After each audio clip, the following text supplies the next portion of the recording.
Bom dia, boa tarde, boa noite. Eu sou o professor Kleber Caverna e eu quero falar sobre cavernas. Cavernas, grutas. Aí vai depender muito, né? Porque na verdade é a mesma coisa, mas dependendo do local que você tiver, eles chamam de gruta, caverna e tem outras denominações aí, ok?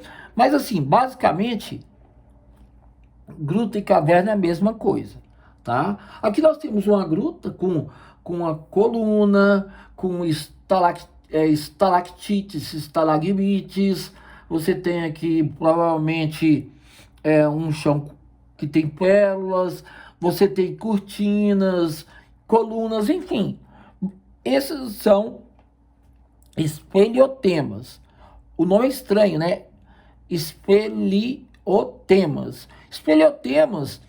Bom, eu sou espeleólogo amador, quer dizer que eu estudo cavernas. Espeleologia é o estudo de cavernas. Então, espeliotemas são paisagens que você encontra no ambiente familiar dentro de uma caverna, gruta, como queira. Ok? Lapa. Bom, então aqui a gente começa com essa imagem. A segunda coisa que eu quero tratar aqui é que tem que saber a diferença entre caverna e gruta. Basicamente, tecnicamente, não tem diferença, tá? Você pode falar que a caverna é só a entrada, a gruta é a parte interna da caverna, que tem maior luminosidade, menor luminosidade, mas assim, isso é relativo.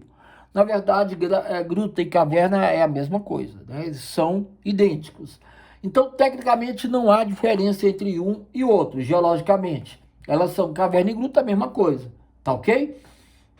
São atividades subterrâneas, naturais, né? Não feitas pelo homem, e pode ter várias composições de rocha. Pode ser calcário, pode ser presença de calcita, presença de mica-xisto, aí vai variar o tipo de caverna, né? Mas mais comum a de calcário, ok? Então, gruta, basicamente, né, costuma descrever alguma cavidade, né? Que são mais iluminadas, menores, decoradas, né, com estalactites ou qualquer coisa que você encontre tecnicamente dentro de uma caverna, estalactites, estalagmites, essas coisas aí. Então, essa é a primeira dúvida. Bom, aqui eu tenho uma imagem de alguns espeleotemas que você encontra na caverna, tá? Aqui, provavelmente, pelo jeito dela, tem um depósito de minerais, né? E esses depósitos de minerais como se fossem folhas. Aqui está os estalactites, aqui está o estalagmite. O estalactite é o que desce, o estalagmite é o que sobe. Na verdade, o estalactite, ele goteja. E aí ele dá origem ao estalagmite, né? Interessante. Às vezes o estalactite junta com o estalagmite, aí ele dá a formação de uma coluna. Às vezes ele cria uma cortina, tá? E tem outros espeleotemas que eu vou falar daqui a pouquinho. Bom, agora, basicamente, o que vem a ser uma caverna. Então, preste atenção que tem alguns elementos químicos que pode criar uma duvidazinha, mas eu vou procurar aqui descrevê-lo. Deixa eu até colocar isso aqui de um jeito que você vai poder ver tudo. Isso, olha só. Então tá, eu tenho as nuvens, elas têm, entre outras coisas, a água que é cristalizada, e aí a temperatura lá em cima vai fazer com que ela desça. Ela vai encontrar, obviamente, ela vai descer junto com a atmosfera e ela vai encontrar com o CO2, que é o dióxido de carbono, e ele vai carregar ela, e os dois vão bater nesse solo, que geralmente é um solo que tem muito calcário, né? O calcário é o CaCO3, ou seja, carbonato de cálcio. Basicamente isso aí, carbonato de cálcio, CaCO3, ok?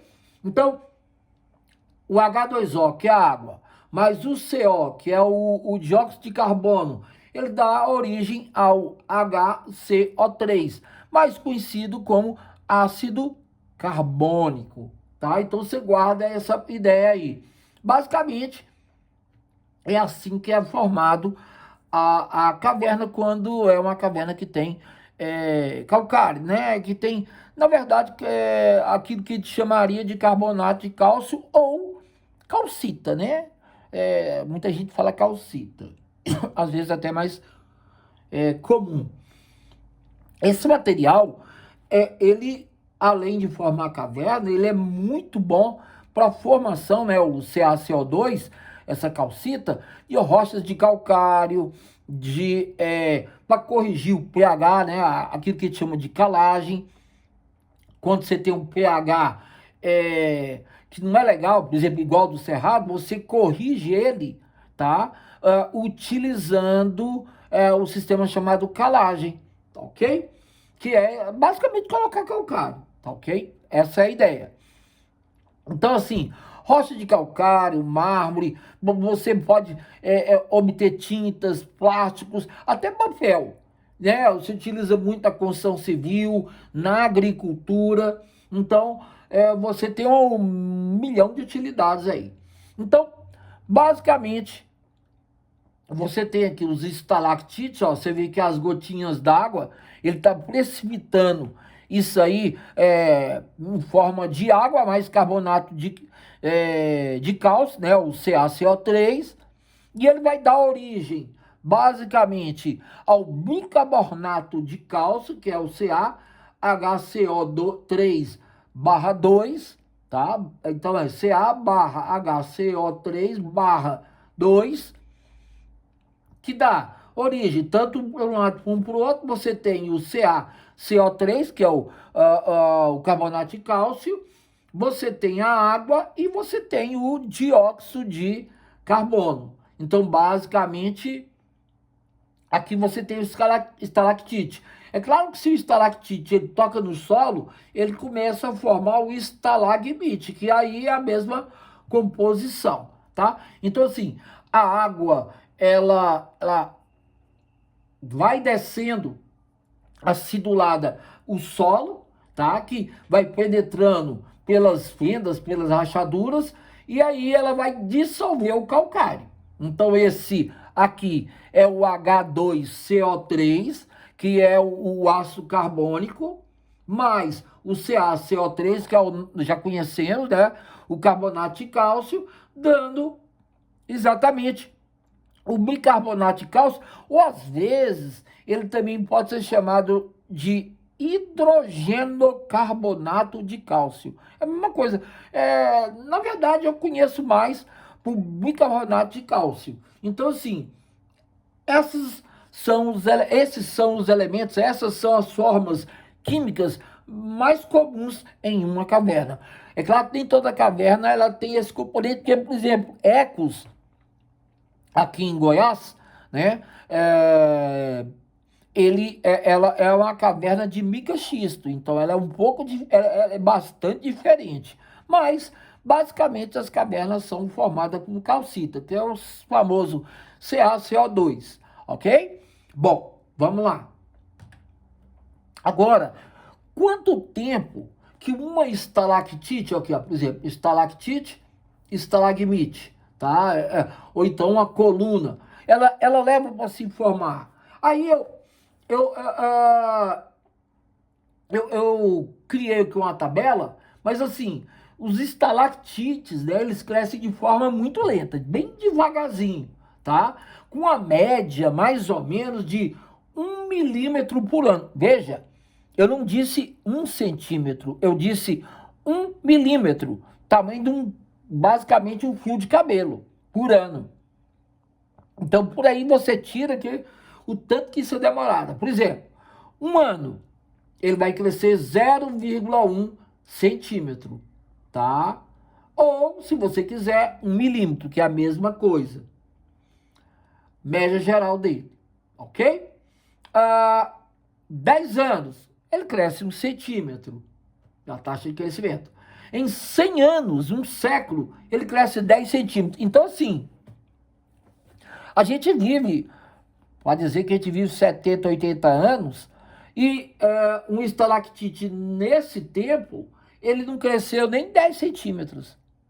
Só se a pessoa fizer 100 anos para mais, que aí você fala, olha, a idade dessa pessoa corresponde a 10 centímetros de um estalactite. Olha que coisa louca. Tá?